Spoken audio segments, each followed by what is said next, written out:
गुरुदेव की आज्ञा से आत्मबंधु मोक्ष की प्राप्ति करने वाला साधक मोक्ष प्राप्त करने के लिए अनेक आयाम को भोग करता है। आत्म कल्याण के लिए कल्याणकारी पद का चयन करता है। बंधुओं, उस चुनाव के अंदर वह देखता है कि ऐसा कौन सा पद पर आगे बढ़ूं जिससे आसानी से मोक्ष प्राप्त कर सकता है। 11 अंग सूत्र के अंदर अंतिम सूत्र बताया है विपाक सूत्र। विपाक सूत्र के अंदर बंधुओं ऐसे साधकों का वर्णन आता है जो अपनी साधना काल के अंदर संभव पूर्वक रखते हुए वह सुख पूर्वक मोक्ष को प्राप्त किए, जो सुख पूर्वक मोक्षगामी बने। और कुछ साधकों का ऐसा वर्णन आता है जो दुख पूर्वक, जो कष्ट आए, जो संकट आया, जो भी डिफिकल्टीज आई, वह अपनी साधना काल के अंदर संभव रखते हुए दुख पूर्वक मोक्ष को प्राप्त की। बंधुओं, एक सुख पूर्वक मोक्ष को प्राप्त करना और एक दुख पूर्वक मोक्ष को प्राप्त करना, हर एक साधक यही चाहता है कि मैं क्या करूं, सुखे सुखे मोक्ष जाऊं। दुख किसी को पसंद नहीं है, जो सुख पूर्वक आगे बढ़ना चाहता है। आचार्य सम्राट पूज्य श्री जयमती महाराज साहब ने अपनी काव्य रचना के अंतर्गत बताया है, जो साधक भाव पूर्वक वंदन नमन इस प्रक्रिया को अपना लेता है वह सुख पूर्वक मोक्ष को प्राप्त कर सकता है। वंदन करते हो उस समय स्वार्थ की भावना बिल्कुल भी नहीं होनी चाहिए कि वहां पे मैं ऐसा कार्य करूंगा जिससे मुझे कुछ फायदा हो। बंधुओं, एक बार परिणाम उत्कृष्ट भावना आती है तो उसी के आधार पर चलना रहता है। वहां पे स्वार्थ नहीं रहना, वहां पे लोभ की भावना नहीं होनी चाहिए। एक सेठ की है, सेठ की परिभाषा जिसके घर में होती है रोटियों की जेब, जिसका होता है बड़ा पेट, जिसके संग समाज में होता है पेट, उसको सेठ कहलाता है। ऐसा एक सेठ था जो परिवार के अंदर सुख समृद्धि सब थी, पैसों की कोई कमी नहीं थी। सेठ और सेठानी रात्रि के समय जब वहां सो रहे थे, एक चोर बंधुओं उनके हवेली में प्रवेश करता है। वहां देखता है कि इस बड़ी हवेली के अंदर कुछ ना कुछ जरूर मिल जाएगा। वह तलाश करता है, खजाने की तलाशी लेता है। थोड़ी सी खटखट आवाज हुई, उस आवाज के कारण से सेठानी की आंख खुल जाती। सेठानी समझ गई कि घर के अंदर चोर घुस आए। वहां सेठ जी को उठाती है। सेठ जी उठ जाते थे, मन से बहुत डरपोक रहता है, बहुत डरता है, लेकिन बुद्धिमान था। वहां सेठ जी और सेठानी आपस में ऐसा वार्तालाप करते हैं जिससे चोर को पता चल जाए कि ये दोनों जगे हुए हैं। सेठ जी ने सेठानी को पूछा कि तुम सोई हुई हो या जगी हुई हो? तो वहां सेठानी कहती है मैं तो जगी हुई हूँ, मुझे नींद नहीं आ रही। सेठ जी ने पुनः पूछा कि घर के सारे दरवाजे तुमने बंद तो कर दिया? तो सेठानी कहती है कि शाम होते ही मैंने सारे दरवाजा बंद कर दिया। सेठ जी ने पुनः सेठानी को कहता है कि जो घर के अंदर राई की जो बोरिया है उसको सही ठिकाने सही जगह पे रख दिया या नहीं?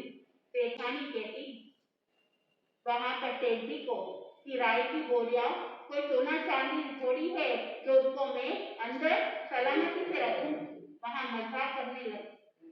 सेठ जी ने कहा कि वो सोना चांदी तो नहीं है, लेकिन वो कल के भाव जब वहां बिकेगा तो वहां सोना चांदी के भाव में बिकने वाला है, इसलिए वो राई की बोरिया की कीमत बहुत ज्यादा है। जैसे ही ये चोरों ने ये बात सुनी, उन्होंने सोचा कि अगर सोना चांदी को अगर हम टंटोलेंगे कुछ मिलने वाला नहीं है, हाथ में कुछ भी नहीं लगेगा, उल्टा हम पकड़े जाएंगे। इससे अच्छा है कि ये राई की बोरिया को ही लेके चला जाता हूँ, बस इसको बेच दूंगा तो सोने के भाव में मुझे उतना मूल्य मिल जाएगा। बंधुओं, जितना हो सका उतना राय की बोरियों को लेके चला जाता है। दूसरे दिन मार्केट के अंदर वहां राय की बोरियों को बेचने के लिए जाता है। एक दुकान में कह दिया कि इसका 25 मन। बंधु सेठ जी ने जो रात को बात कही थी, वहां चोर ने सोचा कि शायद इसको नहीं पता व्यापारी को कि आज राय की भाव क्या है, इसलिए उसने 25 मन बोल दी। वहां दूसरे दुकान में जाता है। दूसरे दुकान में भी उन्होंने वही भाव बोला। तीसरी दुकान इस तरह से करते करते सारे दुकान में चला जाता है। सभी ने वही भाव बताया। तो वह चोर ने सोचा कि उसी सेठ जी के दुकान में जाता हूँ जिसने सोने की भाव बोला था, तो वहां हो सकता है वह बिक जाएंगे। बंधुओं, वह उसी सेठ के दुकान में गए और वहां सेठ जी ने कहा 20 मन। तो वह चोर चौंक जाता है। कहा कि कल रात को तो आपने सोने के मूल्यांकन बताया था, लेकिन अब 20 मन बता रहे हो। तो वहां सेठ जी ने कहा राया भाव राते गए। बंधुओं, जो भाव एक बार चला जाता है तो वापस लौट के नहीं आता। इसलिए ज्ञानीचंद ने कहा कि जब भी आप वंदन करते हो तो वहां पे केवल शरीर नमाने से कुछ नहीं होगा, साथ में मन को भी नमाना। एक पेरिस के अंदर एक महात्मा जी थे, बहुत ही सिद्ध पुरुष थे, योगी महात्मा जी। एक व्यक्ति उनके पास जाता है और वहां पे दंडवत सस्तान नमस्कार वंदन करता है।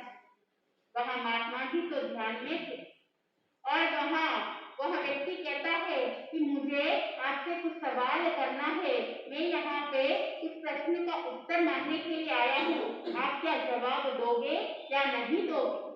जैसे ही ये बात सुनी, महात्मा जी की आंख खुल जाती है और वह व्यक्ति को कहता है कि तुम पहले क्या करो, नमन करो। तो वह व्यक्ति महात्मा जी को कहता है कि मैंने अभी तो नमन किया है, आपको दिखाई नहीं देता है, आपने देखा नहीं है।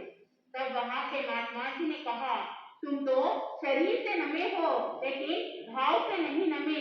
जब तक भाव से नमन नहीं होता वो नमन की श्रेणी में नहीं आता। बंधुओं, जो चीता होगा वह नमता है, जब वहां पे शिकार को पकड़ने के लिए वह झुकता है। जो चोर होगा अपना स्वार्थ पूर्ति करने के लिए वहां झुकता है, और जो कमान यानी जो बाण छोड़ने वाला होता है वो भी वहां पे झुकता है, लेकिन ऐसा झुकना कोई काम का नहीं होता। वंदन दो प्रकार के बताए गए हैं, एक द्रव्य वंदन और एक भाव वंदन। द्रव्य वंदन के अंदर वचन के द्वारा पाठ को बोलकर काया के द्वारा नमन करना। बंधुओं, इसके अंदर भी 3 कैटेगरी बताए, एक जगन्य वंदना, एक मध्यम वंदना और एक उत्कृष्ट वंदना। जगन्य वंदना के अंदर मध्यम वंदना के पाठ शब्द बोला जाता है। जब गुरु भगवंत विहार करते हैं उस समय जगन्य वंदना, मध्यम वंदना और मध्यम वंदना के अंदर 3 बार त्रिपुत्र के पाठ से वंदन किया जाता है। उत्कृष्ट वंदना के अंदर इच्छामी समासनों के द्वारा किया जाता है। ये हो गया द्रव्य वंदन। भाव वंदना के अंदर बंधुओं भावों को साथ में जोड़ते हुए द्रव्य के साथ साथ जो गुरुजन होते हैं, जो पूजनीय होते हैं, उनका गुणानुवाद करना, गुण कीर्तन करना, भावों को सम्मिलित करते हुए वहां पे भाव वंदन बताया गया है। साधक जब वंदन करता है उस समय विनय का गुण प्रकट होता है। वंदन के द्वारा साधक विनय को गुण को प्रकट करता है, और अगर किसी को विनय का गुण प्रकट करना है तो क्या करना चाहिए? वंदन करना चाहिए। तो ये जो वंदन और विनय है दोनों पारस्परिक है। विनय के द्वारा साधक कहा गया है कि धर्मों का मूल क्या है? विनय बताया है।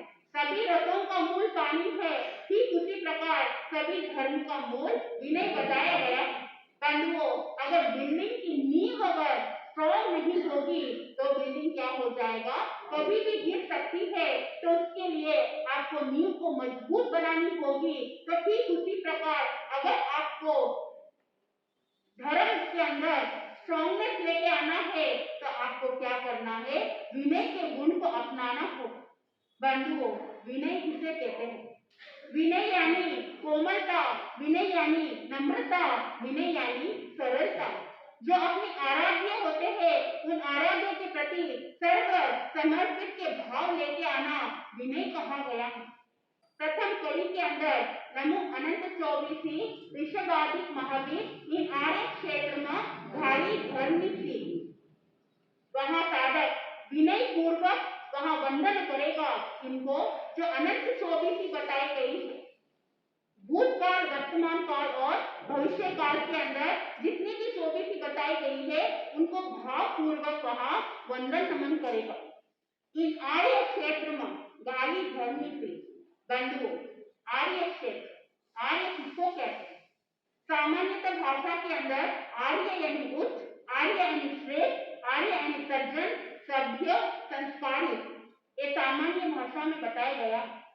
थानम सूत्र के अंदर जो 9 बातें बताई गई है, क्षेत्र, जाति, कुल, कर, शिल्प, भाषा, ज्ञान, दर्शन, चारित्र, इन 9 बातों में जो सर्वश्रेष्ठतम स्वरूप का विद्यमान हो उसको आर्य कहते हैं। बंधुओं, जो ऐसे विशेष क्वालिटीज मौजूद हो वहां आर्यपन यानी आर्य क्षेत्र। बंधुओं, ये जो 9 बातें हैं वहां पे जो हीन है, जहाँ पे रात है, जहाँ पे विपरीत सतह है, वहां पे अनार्यपन यानी अनार्य क्षेत्र। बंधुओं, भगवान महावीर स्वामी ने कुल 25.5 देश आर्य बताए गए हैं।